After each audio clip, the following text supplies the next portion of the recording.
It was the biggest demonstration in Thailand's history, and maybe in the modern world.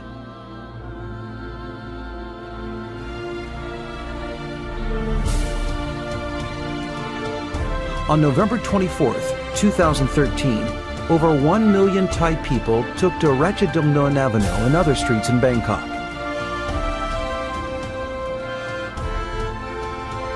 On December 9, 2013, roughly 5 million people come out to protest nationwide.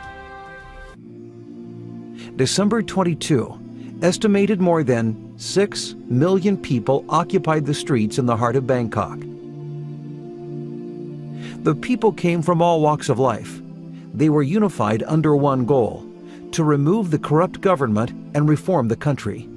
They came together because they could not stand it anymore. They came to make what is right, right.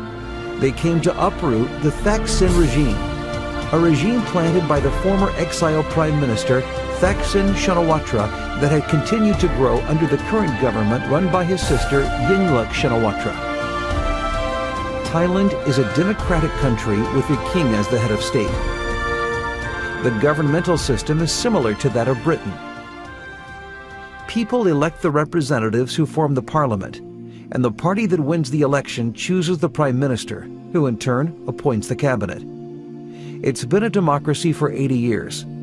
Despite being marked occasionally by bad politicians and coups d'etats, never before that Thailand has been divided and as corrupt as it has been during the 12-year period under Thaksin's regime. Some people think that in a democracy, if the government came from elections, it is a legitimate government. And this is what Yingluck Shinawatra, the current Thai Prime Minister, keeps telling everyone. This way of thinking looks at things on the surface and ignores the core substance of democracy, especially in emerging countries where most people are low income and less educated. As an American writer puts, the fact that voting takes place within a country is not necessarily enough for it to be considered democratic by international standards. So what is a democratic government by international standards? The scholars define that a democratic government should have at least 3 core features. 1. Free and fair elections that are open to all citizens. This is an area in which many emerging countries seem to fall short. In Thailand, the voters in upcountry areas are honest, low income, and less educated. They become victims and targets of both direct and indirect vote buying. In the rural areas, the leaders of villages or sub-villages will get money from politicians to buy votes from their villagers. Once these villagers agree with the leaders to vote for someone, they are honest, or in some cases they are in fear of the leaders. They will vote for such politician and get the money. This may sound surprising for Westerners, but it is true in Thailand and probably in many other emerging countries. The Thaksin regime uses this method well, and also uses populist policies to get the poor to like him, such as buying rice from farmers at the price 40 to 50% above world market price. It is estimated the government lost $13 billion over the last 2 years funding this scheme, and the corruption was at every step in the program.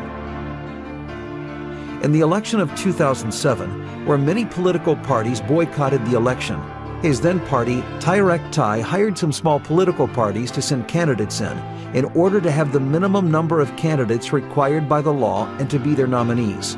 They were caught. The evidence was so clear that the court sentenced to dissolve Thai Thai Party. The members of Thai Thai Party then formed Pheu Thai Party. Using money and the populist policies to lure the poor, they won the election and became government with Yingluck, Thaksin's sister, as prime minister. Along with the media, which has either been bought or interfered with by the government, the people at the grassroots don't understand what's going to happen to the country. In Bangkok, though, where voters are more sophisticated, Pheu Thai Party has never won an election, even the recent election of the Bangkok governor. 2. Rule of law, majority rule, and individual liberties. While democracy rests on the basic principle of majority rule, it also protects certain individual rights and liberties and prevents too much power from concentrating in any one individual or group of people. The laws and procedures must be applied equally to all citizens. This means having a system of checks and balances in place to prevent the abuse of power. Majority rule is necessarily limited to protect the rights of minorities. The Bill of Rights assumes this role in the United States. In Thailand, under the Thaksin regime, Thaksin appoints his relatives and close allies to be heads of many powerful organizations, including the army and the police. With the money that Thaksin regime steals from the country and the power they have, the police and the district attorney are easily on their side. The result is a police state and unjust legal procedures in which citizens are not treated equally by law enforcement. When the Pheu Thai party won the election through undemocratic methods, they owned the parliament. And as the winning party, they also became the government. There is no check and balance here. They believe they can do anything they want. They make laws for the benefit of their own group. This is what we call democratic dictatorship. They amended the Telecom Act to increase the limit of foreign shareholding in Thai telecom companies from 25% to 49%. 2 days later, Thaksin sold his 48% share of the Shin Corporation, a public telecom company, to a Singaporean company for $2.5 billion, and he evaded the tax. The parliament passed an amnesty bill that allowed Thaksin, who had been a fugitive leaving abroad, to come home clean and clear of any charges, including the corruption charges of which many are still pending.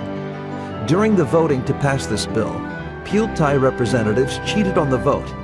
They used the ID cards of the representatives who were absent to also vote to make sure the bill passed. The vote was held at 4 a.m. in the morning when few people were paying attention.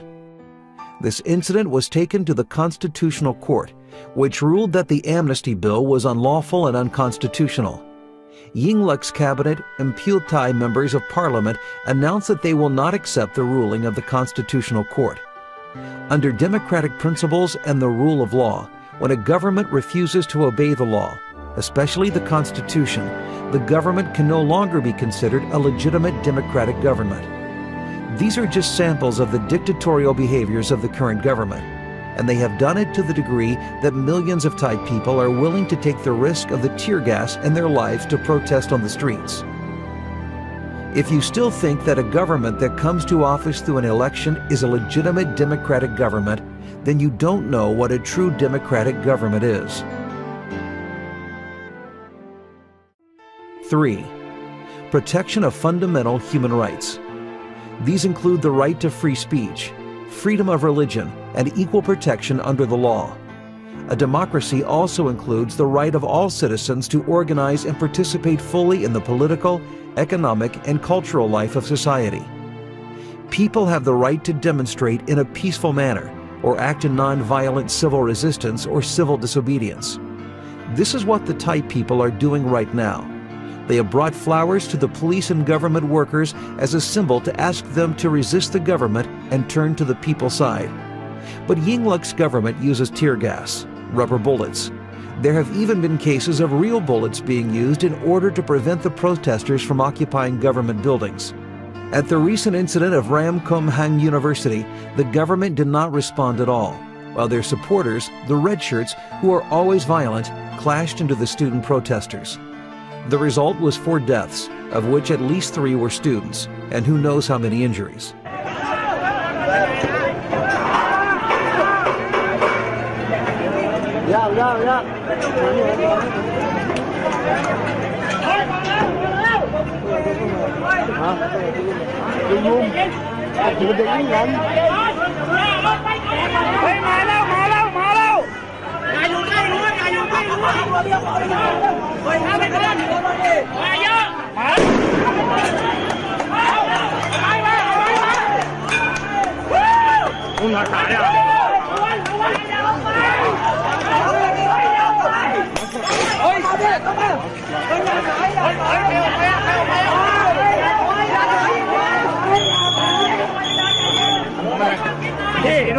พี่ครับมันมีกล้องวงจรปิดตรงนี้เมื่อกี้ตำรวจเดินเข้ามาเป็นแถวแล้วก็งัดกล้องขึ้นพี่งัดกล้องขึ้นแล้วก็ยิงใส่พวกเราเลยลงมา วางลงบนนะแม่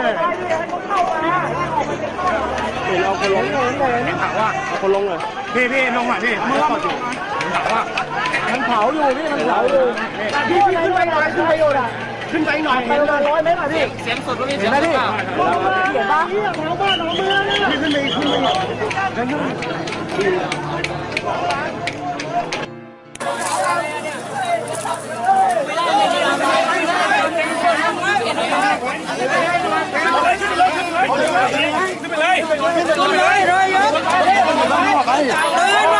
ปอย่าล้างข้ามล้างน้องห้ามล้างนะพูดแล้ว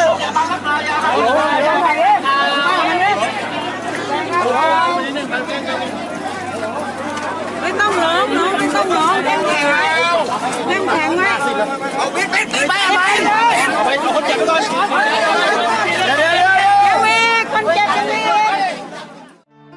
During Theck Sin's administration in 2003, he has ordered heavy-handed policies for the war on drugs, resulted in the extrajudicial killing of 2,800 people within 3 months, including innocent children. In the 2004 Tokbai incident, 78 Thai Muslim civilians who were detained and transported after a protest against Theck Sin's policy died from suffocation after being handcuffed and stacked on top of each other for over 3 hours. And 32 Thai Muslims were killed in Cross Sao incident. The Theck Sin regime and Yingluck's government are nothing but a democratic dictatorship who live off a corrupt system, corrupt policies that reach deep and wide into Thai culture. They are the only group of people who gets richer and richer, while the people are suffering and the country is collapsing. A recent poll shows that the young Thai generation feels that corruption is okay if that they also get benefits from it. This truth hurts Thailand's dignity and the Thai people. It is time for this to end. Thailand needs to reset and reform. Democratic dictatorship occurs around the world, in the Philippines, Indonesia, many years ago in Central America countries, in European countries, and in the Middle East uprising recently.